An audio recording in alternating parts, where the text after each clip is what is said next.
Everyone. आज की इस वीडियो में मैं आपको एक बेहतरीन कॉन्सेप्ट करवाने वाला हूं भाई। ठीक हो क्या? इस कॉन्सेप्ट में मैं आपको बताऊंगा कि एलाइलिक और बेंजाइलिक पोजीशन पे SN1 रिएक्शन फास्ट हो रही है या SN2 रिएक्शन फास्ट हो रही है। ठीक हो गया? इस वीडियो में मैं आपको बताऊंगा कि एक नॉर्मल एल्किल हैलाइड के मुकाबले, ठीक हो गया, नॉर्मल एल्किल हैलाइड के मुकाबले एलाइलिक पोजीशन पे SN1 रिएक्शन यानी कि न्यूक्लियोफिलिक सब्स्टिट्यूशन रिएक्शन फास्ट होती है या क्या होती है, स्लो होती है भाई। ठीक हो गया? तो क्या बोला, एलाइलिक और बेंजाइलिक पोजीशन पे एक नॉर्मल एल्किल हैलाइड के कंपैरिजन में न्यूक्लियोफिलिक रिएक्शन फास्ट होती है या क्या होती है, स्लो होती है, ये मैंने बताना है भाई। ठीक हो गया? तो न्यूक्लियोफिलिक सब्स्टिट्यूशन रिएक्शन दो टाइप की होती है, एक होता है SN1 और दूसरा होता है SN2। अगर मैं बात करता हूं सबसे पहले SN1 की, ठीक हो गया, तो SN1 में याद रखना मैंने एक सबस्ट्रेट लिया CH3 single bond CH2 single bond CH2 और Cl, ठीक हो गया, और एक एलाइलिक हैलाइड लिया CH2 double bond CH single bond CH2 और Cl। ठीक हो गया? ये तुम्हारे पास क्या है, प्रोपाइल क्लोराइड है। ठीक हो गया? और ये तुम्हारे पास क्या है, ये वाला एलाइलिक हैलाइड है, एलाइलिक हैलाइड है। ठीक हो गया? एलाइलिक है। तो देखो भाई, मुझे बात करनी है SN1 रिएक्शन के रेट की कि नॉर्मल प्रोपाइल क्लोराइड में SN1 रिएक्शन फास्ट होगी या एलाइलिक हैलाइड में होगी। ठीक हो गया? तो SN1 के रेट को देखने के लिए मैंने आप लोगों को बताया था कि हमेशा कार्बोकटाइन का किसकी बात करना, कार्बोकटाइन के स्टेबिलिटी की बात करना, कार्बोकटाइन की स्टेबिलिटी की बात करना। तो देखो भाई, यहां से जो कार्बोकटाइन बनेगा, जब ये वाला ग्रुप लीव करेगा तो कार्बोकटाइन बनेगा CH3 single bond CH2 single bond CH2 और यहाँ पे क्या आ जाएगा, पॉजिटिव। ठीक हो गया? और यहां से जो कार्बोकटाइन बनेगा वो बनेगा CH2 double bond CH single bond CH2 और ये क्या आ जाएगा, प्लस। ठीक हो गया भाई? देखो, जो कार्बोकटाइन स्टेबल होगा वहां पे SN1 रिएक्शन जो है वो फास्ट होगी। ठीक हो गया भाई? जो जो कार्बोकटाइन स्टेबल होगा वहां पे SN1 रिएक्शन फास्ट होगी। तो यहाँ पे देखो भाई, यहाँ पे कंजुगेशन है, ये वाला बॉन्ड यहाँ पे चले जाएगा और फिर क्या बनेगा, CH2 single bond CH double bond CH2 और प्लस कहाँ पे आ जाएगा, ये वाले पे आ जाएगा। ठीक हो गया भाई? तो याद रखना, ये वाला जो कार्बोकटाइन है, ये कार्बोकटाइन क्या है, रेजोनेंस स्टेबलाइज है। क्या है, रेजोनेंस स्टेबलाइज्ड। ठीक हो गया? रेजोनेंस स्टेबलाइज कार्बोकटाइन मुझे मिल गया। तो इसका मतलब नॉर्मल जो एल्किल हैलाइड से जो कार्बोकटाइन बन रहा है और एलाइलिक हैलाइड से जो कार्बोकटाइन बन रहा है, कौन स्टेबल है, जो एलाइलिक हैलाइड से बन रहा है। ठीक हो गया? एक रीजन तो ये हो गया कि SN1 रिएक्शन एलाइलिक हैलाइड में ज्यादा फास्ट होगी in comparison to normal alkyl halide की। ठीक हो गया? दूसरा रीजन देखो भाई, दूसरा रीजन, ठीक हो गया, मेरे पास यहाँ पे जो कार्बोकटाइन था, ये वाला जो कार्बोकटाइन था, वो कार्बोकटाइन क्या था, CH2 double bond CH single bond CH2 plus. ठीक हो गया? देखो भाई, अगर मैं यहाँ पे इसका ऑर्बिटल मेकअप बनाता हूं तो किस तरह से बनेगा, देखो, केवल पाई बॉन्ड फ्रेम बना रहा हूं भाई, केवल पाई बॉन्ड बना रहा हूं। यहाँ पे एक कार्बन है जिसपे यहाँ पे दो हाइड्रोजन है और क्या है, पॉजिटिव चार्ज है। ठीक हो गया? और यहाँ पे जब इन दोनों की ओवरलैपिंग होती है, ठीक हो गया, साइड वे ओवरलैपिंग, तो ही जा करके ये वाला जो पाई बॉन्ड है वो कंस्ट्रक्ट होता है। ठीक हो गया भाई? तो देखो, देखो, यहाँ पर कार्बन के पास 6 इलेक्ट्रॉन है। अगर देखो तो यहाँ पे कार्बन के पास कितने, 6 इलेक्ट्रॉन। कैसे, 1 2 3 4 5 और ये 6। ठीक हो गया? कितने इलेक्ट्रॉन है, 6 इलेक्ट्रॉन। कार्बन के पास होने कितने चाहिए, 8 इलेक्ट्रॉन होने चाहिए। इसका मतलब ये जो कार्बन है वो क्या है, नर्वस है। क्यों नर्वस है, due to deficiency of electron. Due to deficiency of electron, deficiency of electron, क्योंकि यहाँ पे इलेक्ट्रॉनों की क्या है भाई, डिफिशियंसी है। ठीक हो गया। तो देखो क्या होगा ऐसी सिचुएशन में, क्या होगा ऐसी सिचुएशन में, ये जो डबल बॉन्ड है ये इसकी हेल्प करेगा, ये जो डबल बॉन्ड है, पाई बॉन्ड है, ये इसकी हेल्प करेगा, ये इसको कुछ टाइम के लिए अपने इलेक्ट्रॉन उधार देगा ताकि उसकी नर्वसनेस क्या हो जाए, खत्म हो जाए। ठीक हो गया। तो जो डिवेलपिंग कार्बोकटायन है, जो डिवेलपिंग कार्बोकटायन है, डिवेलपिंग कार्बोकटायन है, वो क्या हो रहा है, स्टेबलाइज हो रहा है, इज स्टेबलाइज्ड, स्टेबलाइज्ड। ठीक हो गया। By pi bond at allylic position, allylic position. ठीक हो गया भाई। लेकिन यहां पे कोई ऐसा सिस्टम नहीं है, यहां पे कोई भी सिस्टम नहीं है जो इसकी हेल्प कर सके। ठीक हो गया भाई, इसकी हेल्प कर सके। तो इसका मतलब दूसरा रीजन भी मेरे पास आ गया कि SN1 रिएक्शन एलाइलिक हैलाइड पे ज्यादा फास्ट होती है in comparison to propyl chloride. ठीक हो गया। एक बात और, एक बात और, देखो भाई यहां पे जो इलेक्ट्रॉन ट्रांसफर हो रहे हैं, ठीक हो गया, इलेक्ट्रॉन ट्रांसफर हो रहे हैं वो इस पाई बॉन्ड के होमो से हो रहे हैं, हाईएस्ट ऑक्यूपाइड मॉलिक्यूलर ऑर्बिटल से। ठीक हो गया। अब ये होमो क्या होता है ये मैं आपको आगे वीडियो में बताऊंगा भाई। ठीक हो गया। तो टोटल कंक्लूजन क्या निकला कि जो SN1 रिएक्शन है, hence SN1 reaction, SN1 reaction in SN1 reaction in allylic substrate is faster than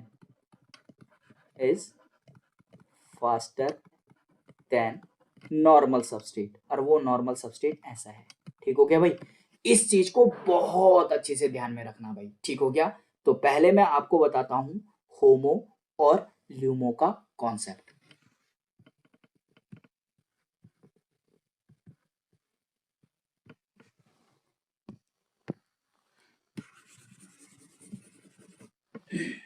देखो भाई होमो का मतलब होता है हाईएस्ट ऑक्यूपाइड मॉलिक्यूलर ऑर्बिटल, और ल्यूमो का मतलब होता है लोएस्ट अनऑक्यूपाइड मॉलिक्यूलर ऑर्बिटल। ठीक हो गया भाई। लेट अस सपोज मेरे पास एक सिस्टम है, सबसे सरल ले लेता हूं ताकि आप लोगों के दिमाग में एकदम से आ जाए। इथीन है। ठीक हो गया। तो इथीन कैसे बना है, देखो इथीन कैसे बना है, यहाँ पे दो कार्बन है। ठीक हो गया। ये इनके पी ऑर्बिटल है, मैं केवल पाई फ्रेम की बात करूंगा। ठीक हो गया भाई। तो याद रखना यहाँ पे एक पी ऑर्बिटल इस कार्बन का है, एक पी ऑर्बिटल इस कार्बन का है। जब ये साइड वे ओवरलैपिंग करते हैं तो ही जाकर के क्या बनता है, पाई बॉन्ड बनता है। ठीक हो गया। तो यहाँ पे याद रखना एक होता है बॉन्डिंग फ्रेम और दूसरा होता है एंटी बॉन्डिंग फ्रेम। ठीक हो गया। तो देखो भाई यहाँ पे एक होता है बॉन्डिंग फ्रेम और दूसरा होता है एंटी बॉन्डिंग फ्रेम। ठीक हो गया भाई, एंटी बॉन्डिंग फ्रेम। तो देखो भाई बॉन्डिंग में क्या होता है, लेट अस सपोज ये वाला वेव फंक्शन पॉजिटिव था तो इसका मतलब ये दूसरा नेगेटिव, तो ये वाला भी पॉजिटिव और ये वाला नेगेटिव। ठीक हो गया भाई। तो सेम जो वेव फंक्शन है वो एक साइड में है तो इसको बोलते हैं बॉन्डिंग। क्या बोलते हैं, बॉन्डिंग, बॉन्डिंग पाई ऑर्बिटल। ठीक हो गया। ये प्लस और दूसरा वाला प्लस एक दूसरे से एंटी है, इसका मतलब इसको क्या बोलते हैं, पाई का एंटी बॉन्डिंग मॉलिक्यूलर ऑर्बिटल। ठीक हो गया। तो देखो भाई इथीन में कितने पाई इलेक्ट्रॉन है, 2 पाई इलेक्ट्रॉन, तो यहाँ पे भर गए। ठीक हो गया।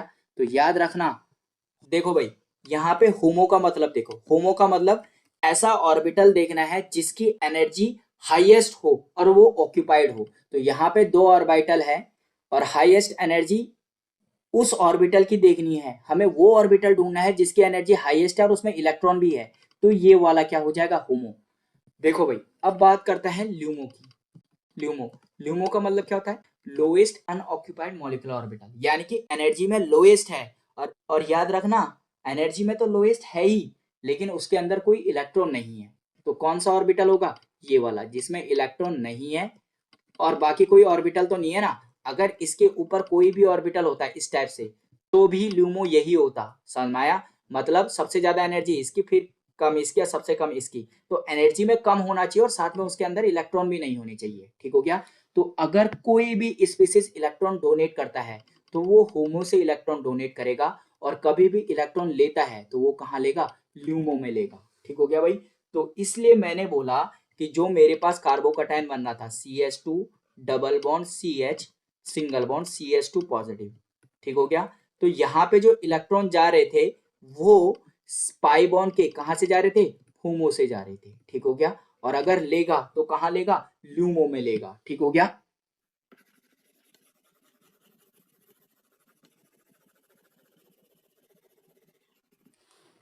देखो भाई, अब बात करते हैं SN2 reaction in normal alkyl halide और एलाइलिक सबस्ट्रेट।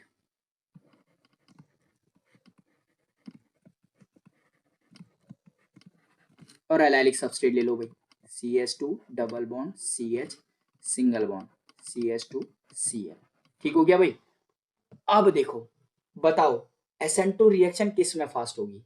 याद रखना, जब मैंने आपको SN2 रिएक्शन बताई थी तो मैंने कहा था SN2 के केस में हमेशा इलेक्ट्रोफिलिसिटी पे ध्यान देना।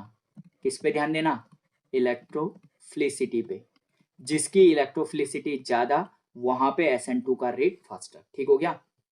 एक बात और, बहुत बेहतरीन बात है, बहुत बेहतरीन बात है भाई, याद रखना, जिंदगी भर याद रखना, केमिस्ट्री अच्छी हो जाएगी। अगर मेरे पास नॉर्मल CH3 ग्रुप है, अगर मेरे पास CH2 double bond CH group है, और मेरे पास CH triple bond C group है, ठीक हो गया। तो ये क्या हो गया, एल्केन, एल्कीन और एल्काइन। ठीक है। तो याद रखना, याद रखना, जो एल्केन होता है वो प्लस आई इफेक्ट देते हैं। ठीक हो गया। और एल्कीन और एल्काइन जो होते हैं वो क्या करते हैं, माइनस आई इफेक्ट देते हैं। ठीक हो गया। ये sp3 कार्बन है, और यहाँ पे जो कार्बन है ये क्या है, sp2, और ये वाला कार्बन क्या है, sp। ठीक हो गया। तो जहां पे हाइब्रिडाइजेशन sp2 हो और sp हो वहां पे माइनस आई इफेक्ट लग जाता है। ठीक हो गया। तो अब देखो भाई, अब देखो इस वाले कार्बन पे देखो। ठीक हो गया। ये वाला ग्रुप क्या है, ये एल्केन टाइप का ग्रुप है, ये इलेक्ट्रॉन दे रहा होगा, प्लस आई इफेक्ट शो कर रहा है। ठीक हो गया। और यहाँ पे ये वाला जो ग्रुप है ये कौन सा ग्रुप है, sp2 वाला ग्रुप है, ये भी sp2 और ये भी sp2, यानी कि एल्कीन टाइप का ग्रुप है।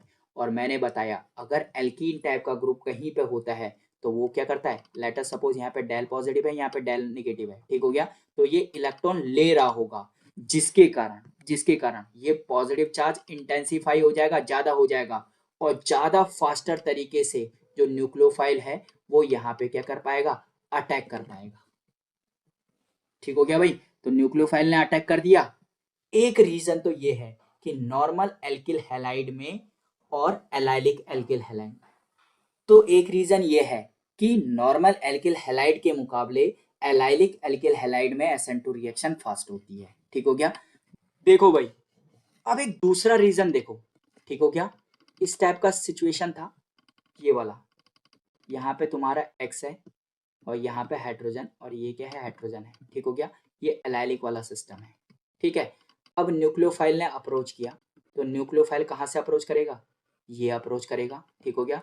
तो जो सिस्टम बना वो कैसा सिस्टम बना, देखो भाई, जो सिस्टम बना वो कैसा सिस्टम बना, यहाँ से लिविंग ग्रुप बाहर की तरफ को जा रहा है, और यहाँ पे से न्यूक्लियोफाइल इंटर कर रहा है। ठीक हो गया। और यहाँ पे क्या है, एक हाइड्रोजन, और यहाँ पे क्या है, दूसरा हाइड्रोजन है, दूसरा हाइड्रोजन है। और यहाँ पे इसका पी ऑर्बिटल है बॉन्डिंग वाला। ठीक हो गया। पी ऑर्बिटल है बॉन्डिंग वाला। ठीक है। लेकिन जरूरत बॉन्डिंग वाले की है या एंटी बॉन्डिंग वाले की, ये मैं आपको थोड़ी देर में बताऊंगा। तो क्या होगा भाई, यहाँ पे कार्बन पे देखो कितने बॉन्ड है, 1 बॉन्ड, 2 बॉन्ड, 3 बॉन्ड, 4 बॉन्ड और 5 बॉन्ड, यानी कि यहाँ पे तो इलेक्ट्रॉन डेंसिटी ज्यादा हो गई है। ठीक हो गया। तो जो कार्बन है वो खुद ही नर्वस हो जाएगा, भाई उसको ज्यादा इलेक्ट्रॉन भी नहीं चाहिए और कम इलेक्ट्रॉन भी नहीं चाहिए। ठीक हो गया। तो यहाँ पे जो कार्बन है वो फिर क्या हो गया, नर्वस हो गया। और यहाँ पे इस बार रीजन नर्वस होने का लेस इलेक्ट्रॉन डेंसिटी नहीं है, क्या है, excess of electron density, excess of electron density. ठीक हो गया। तो फिर इसके लिए प्रॉब्लम है। अब जो अभी होमो था ना, अब वो ल्यूमो बनेगा। इसका जो ल्यूमो है ना, ल्यूमो, इस टाइप से तो बनाया था ल्यूमो, एंटी बॉन्डिंग ऑर्बिटल। तो ये क्या करेगा, जो एक्सेसिव इलेक्ट्रॉन डेंसिटी है वो क्या आ जाएगा, वो उस पाई बॉन्ड के पाई स्टार में एंटी बॉन्डिंग ऑर्बिटल में आ जाएगा, ताकि कार्बन अच्छा फील कर सके। ठीक हो गया भाई। तो इसलिए इसलिए नॉर्मल एल्किल हैलाइड के मुकाबले एलाइलिक एल्किल हैलाइड पे SN2 रिएक्शन क्या होती है, फास्ट होती है। क्या होती है, SN2 रिएक्शन फास्ट होती है। ठीक हो गया।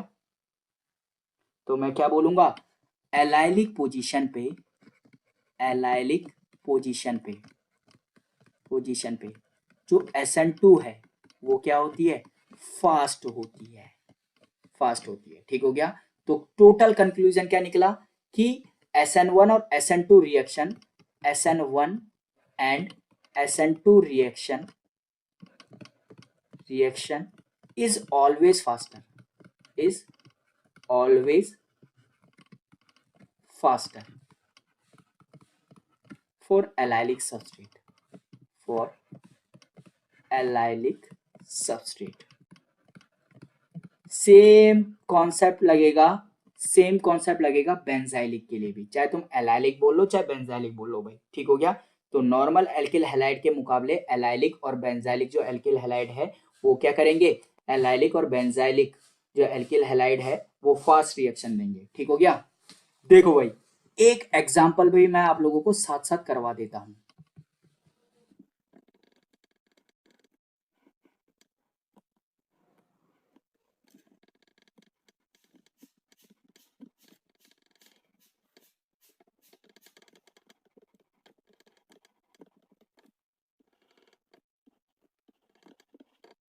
देखो भाई, एक बहुत प्यारी रिएक्शन मैं आप लोगों को करवा देता हूं, जो आपने कॉन्सेप्ट किया है उसी के भी यहाँ पे। ठीक हो गया। तो यहाँ पे याद रखना पोलर प्रोटिक सॉल्वेंट है।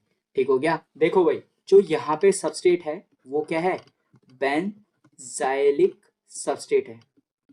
ठीक हो गया। और बेंजाइलिक सबस्ट्रेट पे SN1 भी फास्टर होती है और SN2 भी फास्ट होती है। ठीक हो गया। तो यहाँ पे सॉल्वेंट पोलर प्रोटिक है, इसका मतलब जो रिएक्शन है वो SN1 पाथवे से जाएगा। ठीक हो गया। और यहाँ पे जो सबस्ट्रेट है वो क्या है, पोलर अप्रोटिक है, DMF है भाई, di N di methyl formamide बोलते हैं इसके लिए। तो जो रिएक्शन है वो SN2 पाथवे से जाएगा। ठीक हो गया भाई। तो प्रोडक्ट क्या बनेगा, देखो यहाँ पे क्या है, ये कायरल कार्बन नहीं है तो डायरेक्ट प्रोडक्ट बना दो। यहाँ पे N3 है जो एजाइड है, जैसे NaN3 है तो ये टूटेगा तो क्या बनेगा, Na प्लस और N3 माइनस। ठीक हो गया। तो जो अटैक करेगा वो N3 माइनस अटैक करेगा, ये इस पर अटैक करेगा और ये बाहर की तरफ को चले जाएगा। ठीक हो गया। तो SN2 में ये मेरा प्रोडक्ट बन गया। ठीक हो गया। SN2 में ये मेरा प्रोडक्ट बन गया। यहाँ पे वो कायरलिटी की बात नहीं आएगी। ठीक हो गया। क्योंकि अगर मुझे इन्वर्जन दिखाना है तो उसके लिए कार्बन क्या होना चाहिए, कायरल होना चाहिए ना। यहाँ पे कार्बन कायरल नहीं है। और अगर मैं SN1 की बात करता हूँ तो ये जो H2O है, ठीक हो गया, पहले ये क्या करेगा, पहले ये क्या करेगा, कार्बोकटायन में कन्वर्ट होगा ऊपर वाला। ठीक हो गया, CH2 प्लस। और उसके बाद ये जो वाटर है ये एज ए न्यूक्लियोफाइल यहाँ पे अटैक कर देगा। तो अटैक करने के बाद क्या बनेगा, अटैक करने के बाद ये इस टाइप का सिस्टम बन जाएगा, ये वाला CH2। और यहाँ पे क्या बनेगा, OHH। और यहाँ पे क्या आ जाएगा, लोन पेयर डोनेट कर रखा है तो पॉजिटिव आएगा। ठीक हो गया।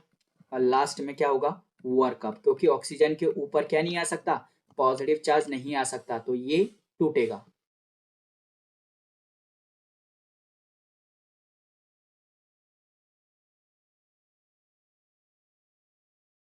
ठीक हो गया भाई। तो इस तरह से आपका प्रोडक्ट बन गया है। ठीक हो गया भाई। तो होप आप लोगों को ये कॉन्सेप्ट बेहतरीन तरीके से समझ में आ गया होगा भाई। तो इस वीडियो में इतना ही। Thanks for watching, happy learning.